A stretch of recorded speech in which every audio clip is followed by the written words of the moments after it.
táyé lè ná àǹtí ẹ níjọ́ yo ṣé fẹ́ pa mí ni ẹ fẹ́ bà tèmi jẹ́ nínú ghetto wa nínú premises mi nínú community mi ẹ wá àkú àṣẹ lẹ́nà nìyí. ọkọ ẹ má bínú ẹ̀yin náà wọ̀nà ńgbà tẹ́ ń bọ̀ ẹ má bínú. má ṣe fíìmù fún yín o èmi náà wọ̀nà ẹ fẹ́ mọ kọ́sàn mi ẹ mọ yẹ́sì tí mo ti ń wa tírọ́ọ̀kì inú bí sá ọkọ̀ jáwé èmi ni mo máa ń fi tírọ́ọ̀kì mi gbáyàn. ẹ jọ mò ń béèrè èèyàn kan ní ibi báyìí ni. ẹ ń béèrè yàn torí ẹ lè fẹ́ pààyàn ẹ má bínú. ta lẹ ń wọ ẹja gbọ́ tẹnu yín. tèmi dayọ̀.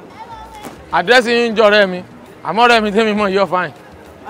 Starboy lọ̀rẹ́ tèmi jẹ́. Starboy náà ni mo ń sọ. ẹ ní kúre báwo lẹ fẹ́ ṣe tẹ́fẹ́ mọ bàbá Yọ̀mídé rí ní Canada Starboy Tèmídayọ̀ Starboy la mọ̀ ọ́ sí sọ tún jẹ́ Tèmídayọ̀ ni nísìn káti ẹ̀gbà àgbà pé ọ̀ ń jẹ́ Tèmídayọ̀ ṣé tiẹ̀ ti dayọ̀ báyìí pẹ̀lú gbogbo owó olóbùkún tó ń gùn látàrọ̀ báyìí ṣé wà rẹ tiẹ̀ ti dayọ̀ báyìí nìsín ṣé wọ́n sọ Tèmídayọ̀ yìí ni àbí náà kìí jẹ rẹ ni torí tiẹ̀ dayọ̀ tó ń jẹ́ nísìn ọ̀rẹ́ ò tí dayọ̀ o ojú kan la sì jọ wa o wọ́n sì kọ orin fún oúnjẹ ta pé sébi tó yẹ ẹ kó wà rè tí mo ti ń tákù ẹni pé sí tọ́ílẹ̀tì ló yẹ kó wà kọ́ ọmọ gbádùn aya rẹ̀ ń gẹ́tò ó tẹ̀ wá ń jẹ́ Tèmídayọ̀ ọ̀ jẹ́ Tèmídayọ̀ kìí ṣe pírọ́blẹ́mù mi níbo ló ti rí àwọn tó ní lárí tó máa ń wá ọ káàkiri náà tí wọ́n máa fọkọ̀ wá ọ káàkiri tó tún máa fi hàn sakọ níbo ló ti yan orí ìtẹ́ tèmi ò yan orí tèmi èmi náà ṣe àsọmọ òtè látòdì ọ̀run.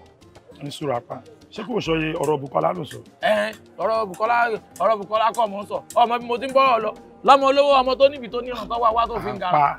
Bùkọ́lá kò nífẹ̀ẹ́ mi ni ó kò nífẹ̀ẹ́ mi ni mi mọ ìdí tó fi nífẹ̀ẹ́ mi. you do something to the ọmọ ó ṣe nǹkan sọmọ yóò. mi ì ṣe kankan.